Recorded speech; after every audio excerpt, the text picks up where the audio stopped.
നമസ്കാരം.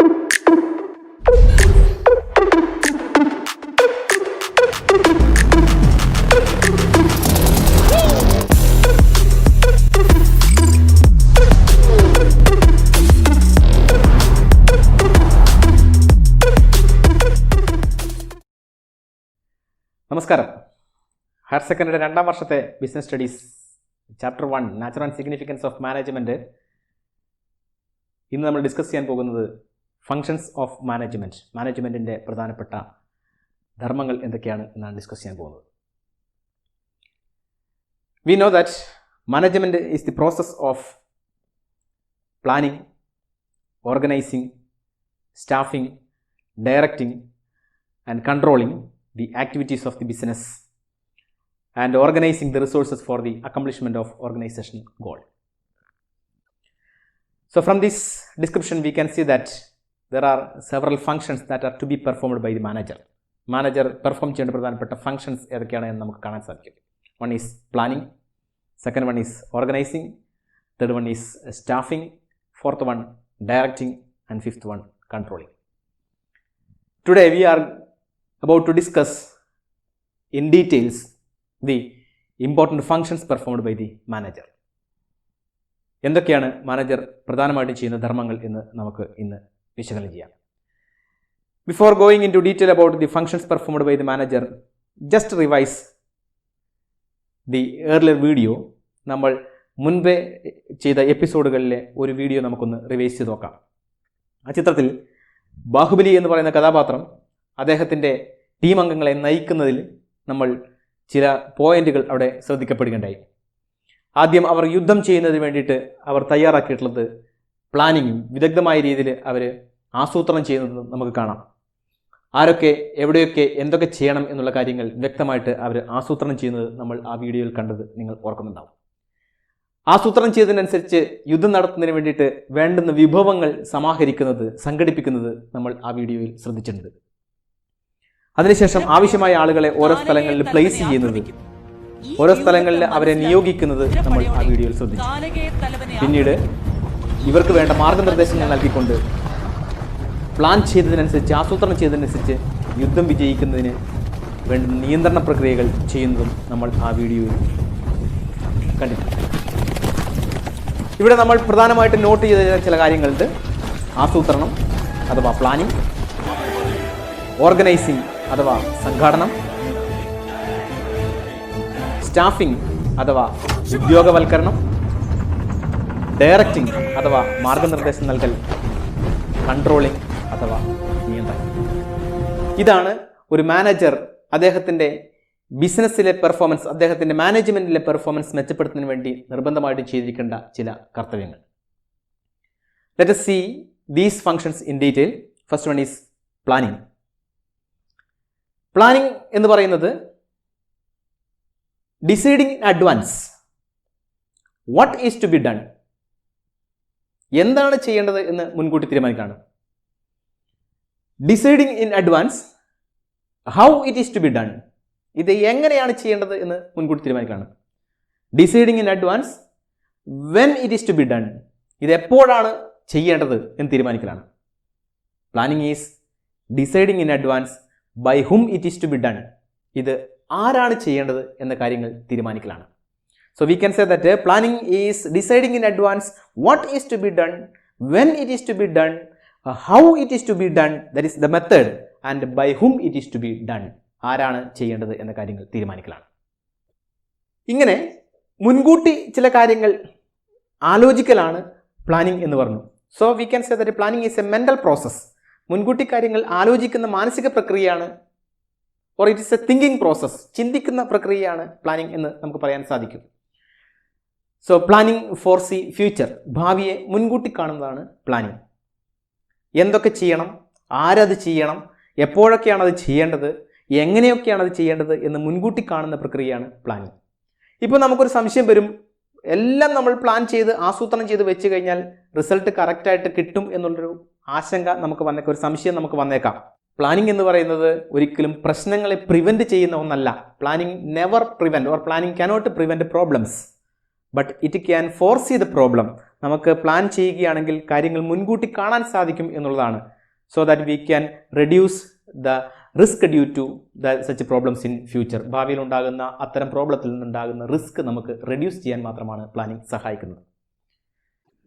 Second important function of management is organising. സംഘാടനം എന്നുള്ളതാണ്. സോ സംഘാടനം എന്ന് പറയുന്നത് it is a process of establishing relationship among the members of the organisation. ഒരു ഓർഗനൈസേഷനിലുള്ള അംഗങ്ങൾ തമ്മിൽ ഒരു റിലേഷൻഷിപ്പ് ഉണ്ടാക്കിയെടുക്കുകയാണ്. The process of establishing relationship. ആ റിലേഷൻഷിപ്പ് ഉണ്ടാക്കിയെടുക്കുമ്പോൾ നമ്മൾ കഴിഞ്ഞ എപ്പിസോഡുകൾ കണ്ടതാണ്. So there arise 3 levels of relationship. Top level managers, middle level managers and bottom level managers. Top ലെവലും ബോട്ടം ലെവലും മിഡിൽ ലെവലും തമ്മിലുള്ള ആ മാനേജേഴ്സിൻ്റെ ഒരു റിലേഷൻഷിപ്പ് ക്രിയേറ്റ് ചെയ്യുന്ന പ്രോസസ്സ് ആണ് ഓർഗനൈസിങ് എന്ന് പറയുന്നത്. അങ്ങനെ ഓർഗനൈസിങ്ങിൽ ഒരു പൊസിഷൻ ക്രിയേറ്റ് ചെയ്യുമ്പോൾ, ഒരു റിലേഷൻഷിപ്പ് ക്രിയേറ്റ് ചെയ്യുമ്പോൾ we know that top level has higher authority, അല്ലേ? മുകളിലത്തെ ഏറ്റവും മുകളിലുള്ള ലെവലിലുള്ള ആളുകൾക്ക് ഹയർ അതോറിറ്റി ഉണ്ട്, അതോറിറ്റി കൂടുതലാണ്, അധികാരം കൂടുതലാണ്. അതേ സമയം താഴേക്ക് വരുന്തോറും അതോറിറ്റി കുറയുകയും ഉത്തരവാദിത്വം കൂടിക്കൂടി വരികയും ചെയ്യുന്നു, റെസ്പോൺസിബിലിറ്റി കൂടിക്കൂടി വരികയും ചെയ്യുന്നതായിട്ട് നമുക്ക് കാണാൻ സാധിക്കും. അങ്ങനെ പറയുമ്പോൾ അതോറിറ്റിയും റെസ്പോൺസിബിലിറ്റിയും തമ്മിലുള്ള ബന്ധം സ്ഥാപിക്കുന്ന പ്രക്രിയയെ നമുക്ക് ഓർഗനൈസിംഗ് എന്ന് വിളിക്കാൻ സാധിക്കും. So the relationship is created in terms of authority and responsibility. In an organisation the relationship between managers is created on the base of authority and responsibility. ഇങ്ങനെ അതോറിറ്റിയുടെയും റെസ്പോൺസിബിലിറ്റിയുടെയും അടിസ്ഥാനത്തിൽ ആ സ്ഥാപനത്തിലുള്ള ആളുകൾ തമ്മിലുള്ള ബന്ധം സൃഷ്ടിക്കുന്ന പ്രക്രിയയെ നമുക്ക് ഓർഗനൈസിംഗ് എന്ന് വിളിക്കാൻ സാധിക്കും. And the organising process make sure that they ensure that, ഒരു ഉറപ്പുവരുത്താണ്. എന്താണ് ഉറപ്പുവരുത്തുന്നത്? They ensure that adequate resources and adequate personnels are available for the purpose of accomplishment of the organization goal. നമ്മളുടെ സ്ഥാപനത്തിൻ്റെ ലക്ഷ്യം നേടിയെടുക്കുന്നതിന് ആവശ്യമായിട്ടുള്ള വിഭവങ്ങളും ആവശ്യങ്ങളായിട്ടുള്ള ആളുകളും ഉണ്ട് എന്ന് ഉറപ്പുവരുത്തുന്ന പ്രക്രിയയാണ് ഓർഗനൈസിംഗ് എന്ന് വിളിക്കാൻ സാധിക്കും. So organising ensures adequate resources and adequate personnels are available for the purpose of accomplishment of the organizational goal. Then third function of management is staffing. ഉദ്യോഗവൽക്കരണം എന്ന് നമ്മൾ പറയും. So in this staffing process, management ensures that right persons are placed in the right job. ആവശ്യത്തിനുള്ള ആളുകളെ അല്ലെങ്കിൽ കൃത്യമായ qualification ഉള്ള ആളുകളെ അവർക്ക് അനുയോജ്യമായിട്ടുള്ള ആ പോസ്റ്റിൽ നിയമിച്ചിട്ടുണ്ട് എന്ന് ഉറപ്പുവരുത്തുന്ന പ്രക്രിയയാണ് സ്റ്റാഫിംഗ് എന്ന് പറയുന്നത്. It make sure that right persons are placed in the right job. യഥാർത്ഥത്തിൽ അനുയോജ്യമായ ആളുകളെ അനുയോജ്യമായ ജോലികൾ നിയമിക്കുന്ന പ്രക്രിയയാണ് ഉദ്യോഗവൽക്കരണം എന്ന് പറയുന്നത്. So here V can say that it involves series of process. Staffing process involves series of process. അവിടെ കുറേ പ്രക്രിയകളാണ് നടക്കുന്നത്. The important process R recruitment, selection, training, fixing the remuneration of the personal and appraisal of the performance of the personal. അപ്പോൾ ഒരു staffing പ്രക്രിയയിൽ നമ്മളിതിനെ common ആയിട്ട് വിളിക്കുന്ന ഒരു പേര് ഹ്യൂമൻ റിസോഴ്സ് എന്ന് വിളിക്കാറുണ്ട്, അല്ലേ? ഹ്യൂമൻ റിസോഴ്സ് മാനേജ്മെൻറ്റ് എന്ന് പറയാറുണ്ട്. പലപ്പോഴും നമ്മൾ കേൾക്കാറുണ്ട് HR എന്ന് നമ്മൾ കേട്ടിട്ടുണ്ട്. That is called human resource management. So the human resource management അതിൻ്റെ ഒരു ഭാഗമാണ് സ്റ്റാഫിംഗ് എന്ന് നമുക്ക് വിളിക്കാൻ സാധിക്കും. ആ സ്റ്റാഫിങ്ങിൻ്റെ അകത്ത് എന്തൊക്കെ പ്രക്രിയകളാണ് നടക്കുന്നതെന്ന് നോക്കി കഴിഞ്ഞാൽ ആളുകളെ ജോലിയിലേക്ക് റിക്രൂട്ട് ചെയ്യുന്നുണ്ട്. റിക്രൂട്ട് ചെയ്ത ആളുകൾക്ക് എല്ലാവരെയും നമുക്ക് എടുക്കാൻ പറ്റില്ല, റിക്രൂട്ട് ചെയ്യപ്പെട്ട എല്ലാവരെയും നമുക്ക് തിരഞ്ഞെടുക്കാൻ പറ്റില്ല. അതിൻ്റെ അകത്ത് നിന്ന് കുറച്ച് ആളുകളെ മാത്രം നമ്മൾ സെലക്ട് ചെയ്തെടുക്കും. അതിനെ നമ്മൾ സെലക്ഷൻ എന്നാണ് വിളിക്കുക. സെലക്ട് ചെയ്തെടുത്ത ആളുകൾക്ക് നമ്മളുടെ സ്ഥാപനത്തിന് അനുയോജ്യമായ രീതിയിൽ ജോലി ചെയ്യുന്നതിന് ആവശ്യമായിട്ട് അവർക്ക് വേണ്ട പരിശീലനം കൊടുക്കുന്നു. So that is called training. അങ്ങനെ ട്രെയിനിങ് കൊടുത്ത ആളുകളെ ജോലിയിൽ നിയമിച്ചു കഴിഞ്ഞാൽ അവരുടെ റെമ്യൂണറേഷൻ ഫിക്സ് ചെയ്യണം. ആ റെമ്യൂണറേഷൻ കൊടുക്കുന്നതുമായിട്ട് ബന്ധപ്പെട്ട ജോലികൾ ചെയ്യുന്നതും സ്റ്റാഫിംഗ് ആണ്. ആ റെമ്യൂണറേഷൻ കൊടുക്കുന്നതോടൊപ്പം തന്നെ ആ സ്ഥാപനത്തിൽ അവർ വർക്ക് ചെയ്യുമ്പോൾ അവരുടെ ജോലിയുടെ അപ്രൈസൽ, വിലയിരുത്തണം. അവരെങ്ങനെയാണ് ആ ജോലി ചെയ്യുന്നത്, അവർ ആ ജോലിക്ക് ഉചിതമായ ആളുകളാണോ എന്ന് നമ്മൾ ഇടയ്ക്കിടയ്ക്ക് വിലയിരുത്തിക്കൊണ്ടിരിക്കേണ്ടതാണ്. അങ്ങനെ വിലയിരുത്തുന്ന പ്രക്രിയയും സ്റ്റാഫിംഗ് പ്രോസസ്സിൽ പെട്ടതാണ്. Now the fourth function of management is directing. Directing involves the process of leading, instructing, influencing and motivating people towards the accomplishment of the organizational goal. നമ്മളുടെ സ്ഥാപനത്തിൻ്റെ ലക്ഷ്യം നേടിയെടുക്കുന്നതിന് വേണ്ടിയിട്ട് സ്ഥാപനത്തിലുള്ള തൊഴിലാളികളെ ആവശ്യമായിട്ടുള്ള നിർദ്ദേശങ്ങൾ നൽകുകയും അവരെ സ്വാധീനിക്കുകയും അവരെ പ്രചോദിപ്പിച്ചുകൊണ്ട് നമ്മൾ ആഗ്രഹിക്കുന്ന രീതിയിൽ ജോലി ചെയ്യുന്നതിന് അവരെ പ്രേരിപ്പിക്കുന്ന പ്രക്രിയയാണ് ഡയറക്റ്റിംഗ് എന്ന് നമുക്ക് പറയാൻ സാധിക്കും. ഒരു ഫിലിമിൽ ഒരു ഡയറക്ടർ എങ്ങനെയാണോ ചെയ്യുന്നത് അതേ രീതിയിൽ തന്നെയാണ് ബിസിനസ്സിലെ മാനേജർ ഡയറക്റ്റ് ചെയ്യുന്നത്.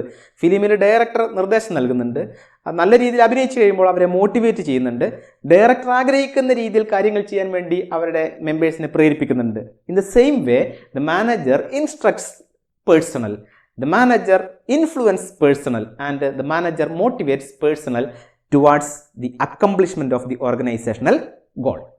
ഇവിടെ പ്രധാനമായിട്ടും 4 എലമെൻ്റ് ആണ് ചെയ്യേണ്ടത്. ഡയറക്റ്റിംഗിൽ 4 എലമെൻ്റ് ആണ് മാനേജർ പെർഫോം ചെയ്യേണ്ടത്. The first element is supervision, മേൽനോട്ടം നൽകുക എന്നുള്ളതാണ്. സെക്കൻഡ് വൺ ഈസ് ലീഡർഷിപ്പ്, നേതൃത്വം നൽകുക എന്നുള്ളതാണ്. Third one is motivation, and fourth one is communication. ഈ 4 ഘടകങ്ങൾ കൂടി ചേർന്നാലാണ് ഡയറക്റ്റിംഗ് ആകുക. So what are the elements of directing? One is supervision, leadership, motivation and communication. These all things we will see in detail later in the directing chapter. അത് നമ്മൾ പിന്നീട് വിശദമായിട്ട് ആ ചാപ്റ്ററിൽ നമ്മൾ കാണുന്നതായിരിക്കും. So directing involves 4 elements. And the last function of management is controlling. That is the process of checking whether things are happening according to the plan. നമ്മൾ നേരത്തെ പ്ലാൻ ചെയ്ത് വെച്ചതിനനുസരിച്ചാണോ കാര്യങ്ങൾ നടക്കുന്നത് എന്ന് പരിശോധിക്കുന്ന പ്രക്രിയയെ നമ്മൾ കൺട്രോളിംഗ് എന്ന് വിളിക്കും. നിയന്ത്രിക്കുക എന്ന് പറഞ്ഞാൽ നമ്മൾ നേരത്തെ ഫിക്സ് ചെയ്ത് വെച്ച സ്റ്റാൻഡേർഡിനനുസരിച്ച് നമ്മൾക്ക് കാര്യങ്ങൾ ചെയ്യാൻ പറ്റുന്നുണ്ടെങ്കിൽ നിയന്ത്രണത്തിൽ ആണ് എന്ന് പറയാൻ സാധിക്കും. So here we have to compare what is planned or what is fixed as standard, and we have to compare that standard with ഒരു സ്ഥാപനത്തിൽ മാനേജർ ഫസ്റ്റ് സ്റ്റെപ്പിൽ, അതായത് പ്ലാനിംഗ് എന്ന് പറയുന്ന ഫസ്റ്റ് സ്റ്റെപ്പിൽ കുറേ കാര്യങ്ങൾ തീരുമാനിച്ചു വെച്ചിട്ടുണ്ട്. ആരാണ് ചെയ്യേണ്ടത്, എങ്ങനെയാണ് ചെയ്യേണ്ടത്, അത് എപ്പോഴൊക്കെയാണ് പൂർത്തീകരിച്ച് തീർക്കേണ്ടത് എന്നുള്ള കാര്യങ്ങളൊക്കെ പ്ലാനിംഗ് സ്റ്റേജിൽ തന്നെ തീരുമാനിച്ചു വെച്ചിട്ടുണ്ട്. ആ പ്ലാനിംഗ് സ്റ്റേജിൽ തീരുമാനിച്ചു വെച്ചിട്ടുള്ള കാര്യങ്ങൾ അതേപടി തന്നെ നടക്കുന്നുണ്ടോ എന്ന് മാനേജർ നിരന്തരം നിരീക്ഷിച്ചു കൊണ്ടിരിക്കണം. That process is called controlling. ആ പ്ലാനിങ്ങിൽ പറഞ്ഞിരിക്കുന്ന കാര്യങ്ങൾ തന്നെയാണോ വർക്കേഴ്സ് ചെയ്യുന്നത് എന്ന് നോക്കി അത് ഉറപ്പുവരുത്തുന്നതാണ് കൺട്രോളിംഗ് എന്ന് പറയുന്നത്. അപ്പോൾ ഇവിടെ നമ്മൾക്ക് പ്രധാനമായിട്ടും 5 ഘട്ടങ്ങളിലൂടെ കടന്നു പോകേണ്ടതാണ്. ഒന്നാമത്തത് fixing up of standard. Standard തീരുമാനിക്കുക എന്നുള്ളതാണ്. സ്റ്റാൻഡേർഡ് എവിടെയാണ് നമ്മൾ തീരുമാനിക്കുക?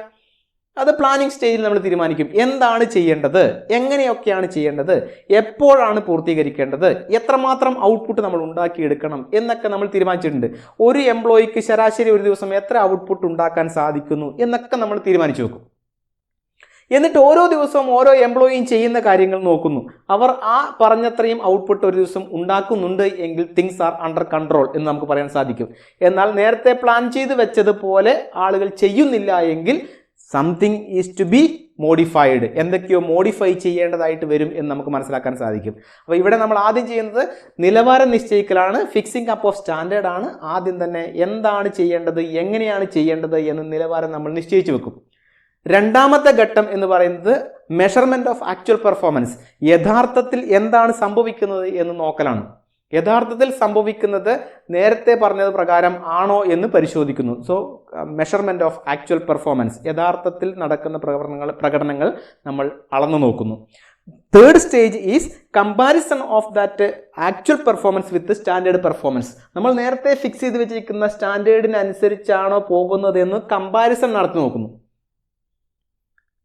അപ്പോൾ നമ്മൾ പറയാണ് നേരത്തെ ഫിക്സ് ചെയ്തതിനേക്കാൾ കൂടുതൽ നമ്മൾ നേടിയിട്ടുണ്ട്, നേരത്തെ പറഞ്ഞതിനേക്കാൾ കൂടുതൽ ഔട്ട്പുട്ടുകൾ എംപ്ലോയീസ് പ്രൊഡ്യൂസ് ചെയ്യുന്നുണ്ട്, നേരത്തെ പറഞ്ഞതിനേക്കാൾ കൂടിയ ലാഭം നമുക്ക് ഉണ്ടായിട്ടുണ്ട്. അപ്പോൾ നമുക്ക് കൺട്രോളിലാണ് കാര്യങ്ങൾ എന്ന് പറയാം.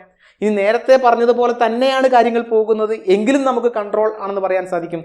എന്നാൽ നേരത്തെ പറഞ്ഞതുപോലെ അല്ല കാര്യങ്ങൾ, ദർ ഈസ് ഡീവിയേഷൻ, വ്യതിയാനം സംഭവിച്ചിട്ടുണ്ട്, കാര്യങ്ങൾ കുറവാണ് സംഭവിക്കുന്നത് എങ്കിൽ we can say that things are not under control. ഇപ്പോൾ നമ്മളുടെ പേരൻസ് നമ്മളുടെ പരീക്ഷ വരുന്ന സമയത്ത് മാർക്ക് പ്രതീക്ഷിക്കുകയാണ്. ഒരു 90% മാർക്ക് നിങ്ങൾക്ക് കിട്ടുമെന്ന് പേരൻസ് സ്റ്റാൻഡേർഡ് ഫിക്സ് ചെയ്തു. നിങ്ങളുടെ പെർഫോമൻസ് ഒക്കെ വെച്ചിട്ട് അവരൊരു സ്റ്റാൻഡേർഡ് ഫിക്സ് ചെയ്തു എന്ന് കരുതുക. പരീക്ഷ നടക്കുന്നു, ടേമിനൽ ഇവാലുവേഷൻ നടക്കുന്ന സമയത്ത് അവർ നിങ്ങളുടെ ആക്ച്വൽ മാർക്ക്, നിങ്ങളുടെ പ്രോഗ്രസ് കാർഡ് നോക്കിയിട്ട് ആക്ച്വൽ മാർക്ക് നോക്കുന്നു. അപ്പോൾ പേരൻസ് മനസ്സിലാക്കുന്ന അവർ 90% പ്രതീക്ഷിച്ചു, പക്ഷെ നിങ്ങൾക്ക് കിട്ടിയത് 99% അല്ലെങ്കിൽ 100%. അപ്പം രക്ഷിതാക്കൾക്ക് വിശ്വാസമുണ്ട്, രക്ഷിതാക്കളുടെ നിയന്ത്രണത്തിലാണ് നിങ്ങൾ പോകുന്നത് എന്ന് വിശ്വാസമുണ്ട് അല്ലേ. ഇനി നേരെ തിരിച്ച് രക്ഷിതാക്കൾ നിങ്ങളുടെ പെർഫോമൻസും നിങ്ങളുടെ കപ്പാസിറ്റിയൊക്കെ വെച്ചുകൊണ്ട് വിലയിരുത്തി കഴിഞ്ഞപ്പോൾ അവർ പ്രതീക്ഷിക്കുകയാണ് 90% മാർക്ക്. ടേമിനൽ എക്സാമിനേഷൻ വരുന്ന സമയത്ത് നിങ്ങളുടെ മാർക്ക് നോക്കുന്നു, അപ്പോൾ നിങ്ങൾക്ക് കിട്ടിയ മാർക്ക് 50% മാർക്കാണ്. അപ്പോൾ രക്ഷിതാക്കൾക്ക് മനസ്സിലാകുന്നുണ്ട് നിങ്ങൾ എവിടെയോ ഉഴപ്പുന്നുണ്ട്, നിങ്ങൾ അവരുടെ നിയന്ത്രണത്തിലല്ല എന്ന് അവർക്ക് മനസ്സിലാകുന്നു. അതിനല്ലേ നമ്മൾ കൺട്രോളിംഗ് എന്ന് വിളിക്കുന്നത്. Similar is the case of management also. So മാനേജ്മെന്റിൽ ഇതാണ്, യഥാർത്ഥത്തിൽ സംഭവിക്കേണ്ടത് എന്താണ് എന്ന് മുൻകൂട്ടി കണ്ടിരിക്കുന്നു, യഥാർത്ഥത്തിൽ എന്താണ് സംഭവിക്കുന്നത് എന്ന് നോക്കുന്നു, യഥാർത്ഥത്തിൽ സംഭവിച്ചതിനെ മുൻകൂട്ടി കണ്ടതുമായിട്ട് കമ്പയർ ചെയ്ത് നോക്കുന്നു. വ്യത്യാസമൊന്നുമില്ല എങ്കിൽ, അല്ലെങ്കിൽ അതിൽ കൂടുതൽ പെർഫോമൻസ് ഉണ്ട് എങ്കിൽ കാര്യങ്ങളൊക്കെ നിയന്ത്രണത്തിലാണ്. അതിൽ കുറവാണ് കാര്യങ്ങൾ സംഭവിക്കുന്നത് എങ്കിൽ കാര്യങ്ങൾ നിയന്ത്രണത്തിലല്ല എന്ന് മനസ്സിലാകുന്നു. അപ്പോൾ മാനേജർ അടുത്ത നടപടി എടുക്കുന്നത് ടേക്കിംഗ് ദ റെമഡിയൽ മെഷർ. ഈ പ്രശ്നം പരിഹരിക്കാൻ വേണ്ടി റെമഡിയൽ മെഷർ എടുക്കുക എന്നുള്ളതാണ്. ഇപ്പം നിങ്ങളുടെ മാർക്ക് 90% പ്രതീക്ഷിച്ചു രക്ഷിതാക്കൾ, നിങ്ങൾക്ക് കിട്ടിയ മാർക്ക് 50% മാർക്കാണ് എങ്കിൽ അവർ റെമഡിയൽ മെഷർ എടുക്കൂലേ? അവരെന്ത് ചെയ്യും? നിങ്ങളെ ട്യൂഷന് വിടുകയോ നിങ്ങൾക്ക് വേണ്ടുന്ന സപ്പോർട്ടിംഗ് മെറ്റീരിയൽ തരികയോ ഒക്കെ ചെയ്തുകൊണ്ട്, അല്ലെങ്കിൽ ടീച്ചേഴ്സുമായിട്ട് കൺസൾട്ട് ചെയ്തുകൊണ്ട് നിങ്ങളുടെ റിസൾട്ട് ഇംപ്രൂവ് ചെയ്യാനുള്ള നടപടികൾ അവർ സ്വീകരിക്കും. അല്ലെങ്കിൽ നിങ്ങളുടെ കാര്യത്തിൽ കുറച്ചും കൂടെ സ്ട്രിക്റ്റ് ആയിട്ട് അവർ ഇടപെടാൻ തുടങ്ങും. അപ്പോഴാണ് വീണ്ടും അവരുടെ കൺട്രോളിൽ നിങ്ങൾ ആയിത്തീരുന്നത്. Similar is the case of management also. അപ്പോൾ ഇവിടെ ഇത്രയും പ്രക്രിയകളാണ് നടക്കുന്നത്. Fixing up of standard, measurement of actual performance, comparison of actual performance with the standard performance, find out the deviation and take remedial measures. ഇത്രയും പ്രക്രിയകളാണ് മാനേജ്മെന്റിൽ ചെയ്യേണ്ടത്. Management നമുക്കറിയാം ഇത്രയും പ്രക്രിയകൾ കൊണ്ട് ചെയ്യുന്നത് തീരുന്നതല്ല എന്ന് നമുക്കറിയാം. Management is a continuous process എന്ന് നമ്മൾ ആദ്യത്തെ എപ്പിസോഡുകളിൽ പറഞ്ഞിട്ടുണ്ട്. So if things are happening according to the plan പ്രകാരമാണ് കാര്യങ്ങൾ സംഭവിച്ചു കൊണ്ടിരിക്കുന്നത് എങ്കിൽ മാനേജർ അടുത്ത പുതിയ പ്ലാനുമായിട്ട് മുന്നോട്ട് പോകും. It continuous. ഇനി മാനേജർ പ്ലാൻ ചെയ്ത പ്രകാരമല്ല കൺട്രോളിംഗ് സ്റ്റേജിൽ കാണുന്നതെങ്കിൽ, ഡീവിയേഷൻ ഉണ്ടാകുന്നുണ്ടെങ്കിൽ മാനേജർ വീണ്ടും അതിനെ തിരുത്താൻ വേണ്ടിയിട്ട് ആവശ്യമായ പ്ലാനുമായിട്ട് പോകും. So these functions are continuous process. It continuous and continues. These all things we will discuss in detail later in the coming chapters. വരാൻ പോകുന്ന ചാപ്റ്ററുകളിലൊക്കെ ഇനിയാണ് നമ്മൾ പഠിക്കാൻ പോകുന്ന പ്ലാനിംഗ്, ഓർഗനൈസിംഗ്, സ്റ്റാഫിംഗ് ഒക്കെയാണ്. അത് നമ്മൾ കൂടുതൽ വിശദമായിട്ട് നമ്മൾ കാണുകയും ചെയ്യും. സോ ഇന്നത്തെ എപ്പിസോഡ് നമ്മൾ ഡിസ്കസ് ചെയ്തത് the important functions of management, that is planning, organizing, staffing, directing and controlling. So അടുത്ത എപ്പിസോഡിൽ മാനേജ്മെന്റിന്റെ മറ്റൊരു പ്രോസസ്സുമായിട്ട് നമ്മൾ കാണാം. Till then bye.